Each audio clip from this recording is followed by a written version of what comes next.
Hi, this is Daniel Vela for Alter Ego Entertainment. Today we'll have a chat with the man of the hour, Phil Anselmo, vocalist from Philip Anselmo and the Illegals. As part of their Latin American tour, they'll be playing Mexico City on Saturday, August 31st, courtesy of Alter Ego Entertainment. Phil, how you doing today? What's going on, Dave? Doing good. Great, good to hear, man.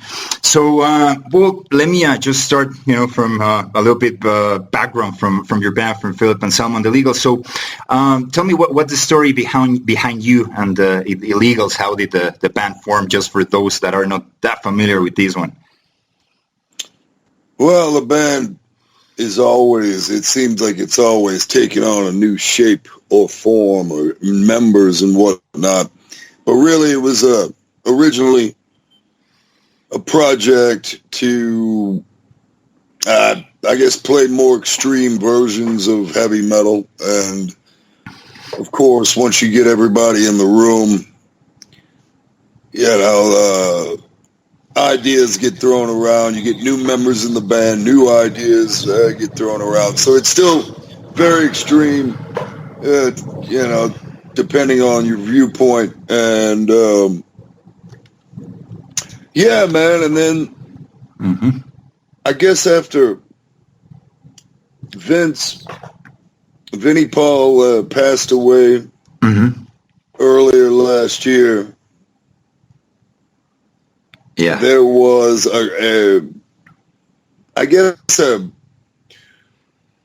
outreach of fans that were begging to hear some of the old Pantera songs, which I've always been a little resistant to do, but this time around, it felt like it was the best chance at honoring the Abbott brothers and honoring the memory of Pantera. So we started doing a short set of Pantera stuff, and that grew somewhat over the time. So, yeah, the Illegals is a little bit all over the place, but more on the extreme side, and plus we touch on the Pantera stuff.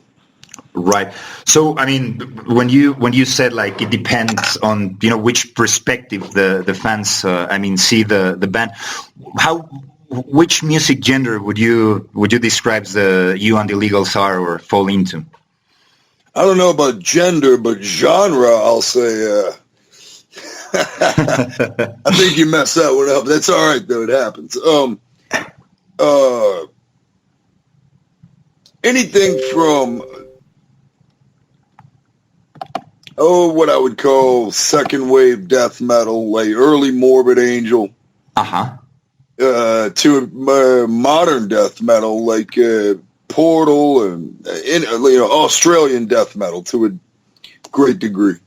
Okay. And even, of course, there's black metal elements too, but not too terribly much musically, in my opinion. Even, I think vocally I fuck with it a little bit because I never really get a chance to do much of it, Right. I see. So, I know that there have been some changes in the bands, like, for example, Mike joining as a guitar player and then Walter taking over the bass duties. How did you manage to do that, or how was the transition? Oh, it's great. Mike's a great player. He's very focused, very on it. But since then, I got to say, Walter did a great job. Walter's a brother of ours forever. But we have a new bass player, and that's Derek Engerman, from formerly Cattle Decapitation, and guitar player for Scour. He plays bass with us now. Brilliant. And for example, just going back to the EP, War of the Gargantuas. I'm not sure if I'm pronouncing it correctly. That's correct. But when you guys did that EP, what were you thinking regarding, as a band? Like, was it still like sort of a project, or were you still like thinking about doing as a proper band, for several years? It was a project, but we were always leaving it open to perhaps be a band moving forward, but didn't work out. But with the War of the Gargantuas, those were songs that I totally had written from front to back, top to bottom, and I wanted badass players to surround me on that one, and so those songs were more all me as far as writing goes, whereas I think the current lineup of Illegals, everybody kind of pitches in, everybody writes, so it's more of a group effort. It's a group effort, right? I mean, obviously, I guess you take the lead, but at the end of the day, it's like all of you guys put all of the ideas together, right? Yeah. It's a must, man. Plus, everybody's on the same page. Everybody has similar ideas, very different backgrounds, but similar ideas, and we can all see the big picture. So, yeah, man. Magic. And I mean, maybe it's an obvious question. I mean, but what motivated you to create your own label, Housecore Records? Oh, it's something that's always been since like the early 90s. When everybody, when I moved back to New Orleans about 1993, 94, all the musicians would come by my house and get drunk and hang out. Mm-hmm. We'd have like 5 different bands going in a week, so, it was always almost like a running joke, like, we should start our own record label. We have so many bands, so, I guess later on, 2007, after Hurricane Katrina is really when we decided to just do it, with the focus of being a very small label, that's fine. Mm-hmm. And with just a handful of bands instead of, hundreds of bands and just to roster up, there's all kinds of labels that do that. But I figure just to keep it simple, man, keep it a few bands and concentrate on the handful of bands plus all the projects that we do. So, that's why I did it. Right, makes sense. And what would you say? I mean, what's been the evolution? I mean, musically speaking, from 2013's Walk Through Exits Only to choosing mental illness as a virtue. Well, for me, I think the first record, Walk Through Exits, to me is more, I guess, what I would call thrash parts. As far as music genres go, it has a lot of thrash to it. Yeah. Whereas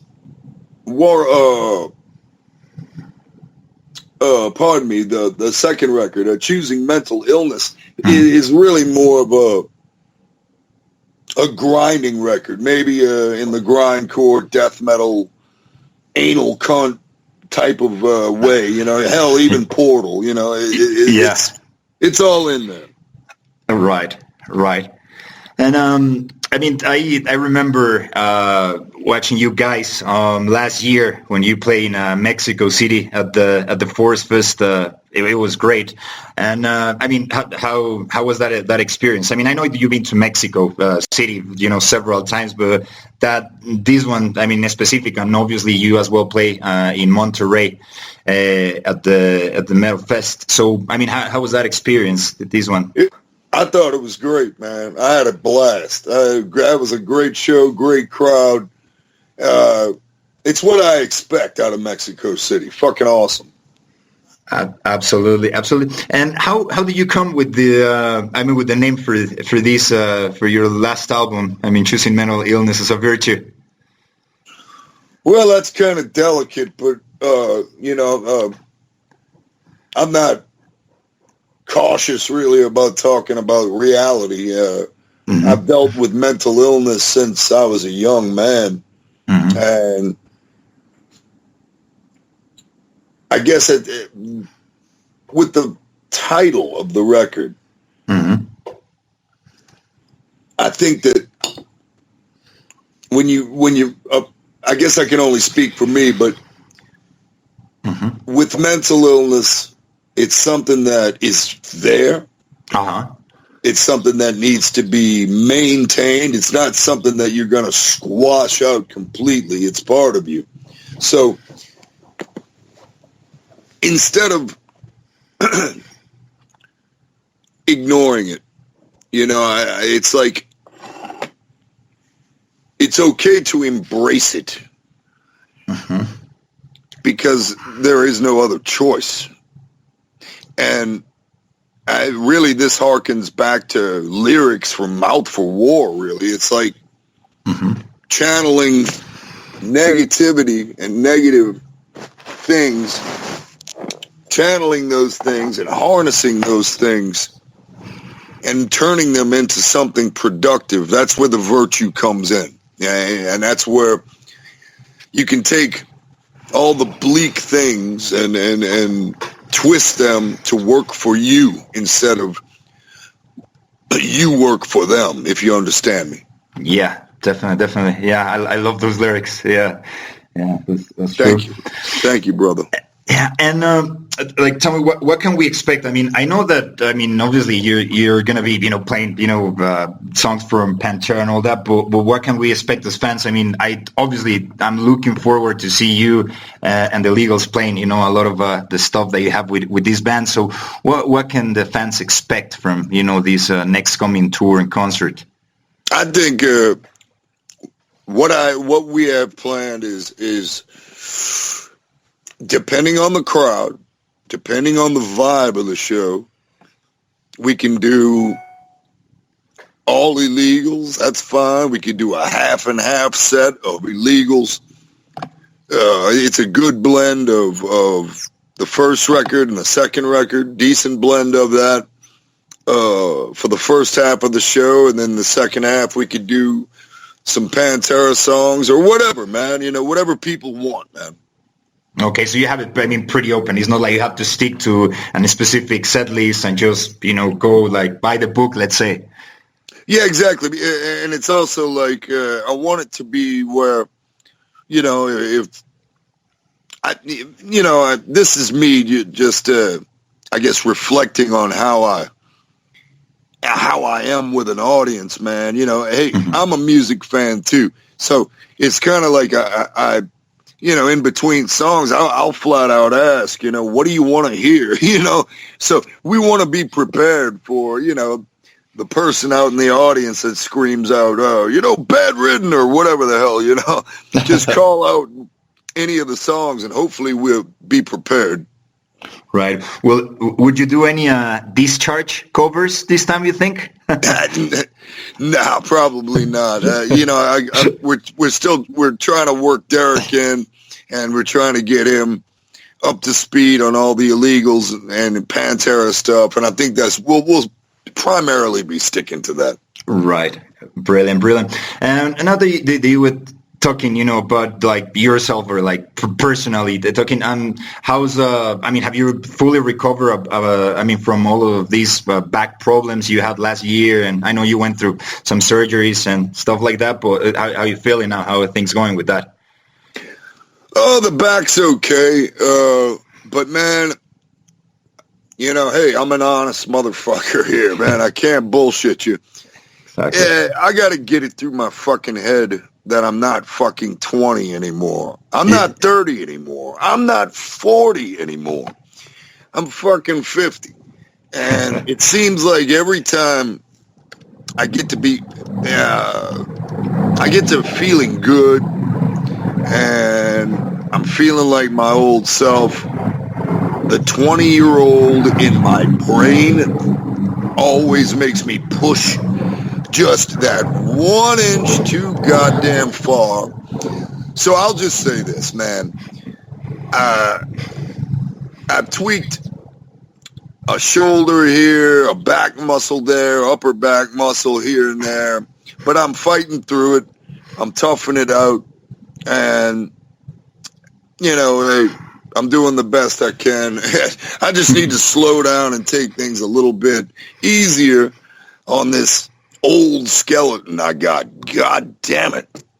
Fuck yeah, I know. As years pass, I mean, even myself, I mean, I'm only 35, but still, when I go to the concerts, I'm always like, trying to keep me away from the mosh pit, but I don't know, just like guys start playing and there's something that, I don't know, I just can't stop myself from, just going there, Just you wait.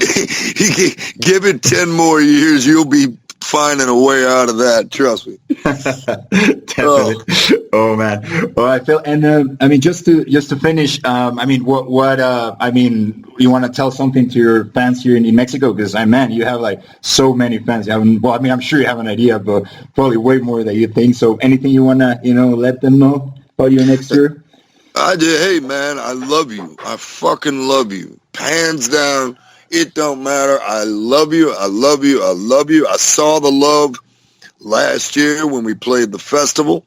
Monterey, did you say? Oh, exactly. Exactly. Yeah, I saw the love, and man, I'm looking forward to more of that, man. And just, no bullshit. Us, the band, just a stage, some amps, some drums, and the fucking crowd. Nothing else. Pure music. Pure good time. Let's have fun and fucking, man. Oh, let's go heavy metal. Go heavy metal, go. Hell yeah, Phil. We were looking forward to see you and have some cervezas with you here in Mexico for sure. My man. Brilliant.